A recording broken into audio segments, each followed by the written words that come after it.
Salve, Wanyambe. Selamat pagi saudara-saudari yang dikasihi Kristus.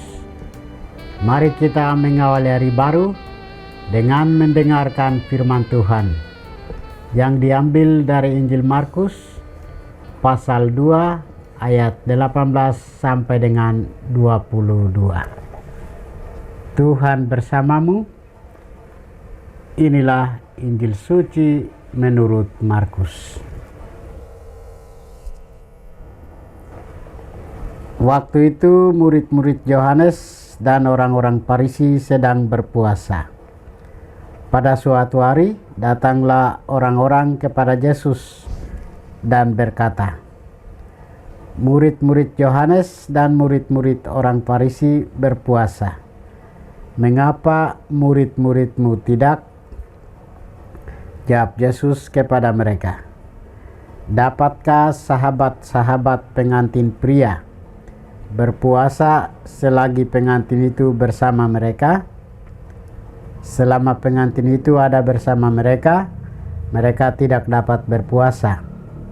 Tetapi waktunya akan datang, pengantin itu diambil dari mereka, dan pada waktu itulah mereka akan berpuasa.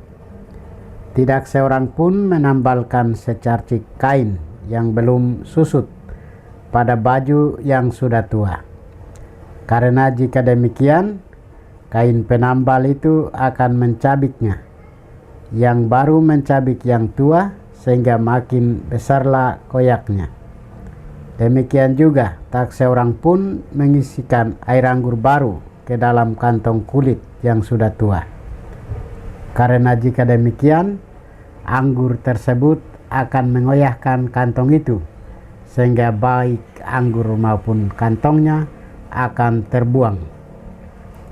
Jadi anggur yang baru hendaknya disimpan dalam kantong yang baru pula." Demikianlah sabda Tuhan.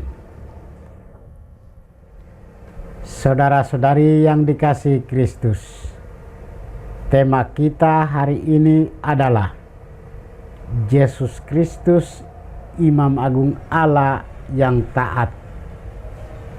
Dalam bacaan Injil hari ini mengisahkan Yesus sebagai Imam Agung yang dipilih oleh Allah secara bijak, sabar, dan menyeluruh untuk memperbarui adat istiadat Yahudi. Ketika mengetahui bahwa murid-murid Yesus tidak berpuasa seperti para murid Yohanes dan orang-orang Farisi, orang-orang mempersoalkan mengapa murid-muridnya tidak berpuasa juga. Yesus kemudian menggunakan 3 perbandingan: mempelai laki-laki, kain penambal pada baju yang tua, dan anggur baru dan kantong kulit, untuk menjelaskan 2 hal hakiki. Pertama, puasa. Kedua, praktek keagamaan. Apapun tujuannya dari kedua hal ini, tujuannya hanya untuk ketaatan kepada Allah dan penghayatan penantian akan Allah. Yesus ingin seluruh praktek keagamaan Yahudi, termasuk puasa, membuka mata mereka untuk menyadari bahwa dirinya adalah kehadiran Allah itu sendiri. Yesus mengendaki agar kita mampu untuk pembaharuan diri. Saudara-saudari terkasih, sebagai orang Kristiani, kita dipanggil untuk terus memperbarui diri dengan meninggalkan pola hidup lama yang dikuasai oleh dosa dan mengenakan hidup yang baru yang dipenuhi Roh Kudus. Yesus mengumpamakan hal ini dengan kain baru dan anggur baru. Hidup baru dalam Kristus tidak dapat disatukan dengan cara hidup lama. Pembaruan sejati menuntut pertobatan dan kesediaan menjalani hidup sebagai orang yang dimerdekakan. Menjadi pengikut Kristus berarti berani melepaskan kebiasaan lama yang rapuh dan membuka diri untuk disucikan oleh Yesus, Sang Imam Agung. Hanya Dia yang mampu menyucikan dan menguduskan kita kembali kepada Bapa. Marilah kita menimba kekuatan darinya dan dengan setia berusaha hidup dalam pembaruan yang dikehendaki Allah sendiri. Tuhan memberkati kita. Marilah kita berdoa. Tuhan, pagi ini kami kembali naikkan puji dan syukur kepadamu.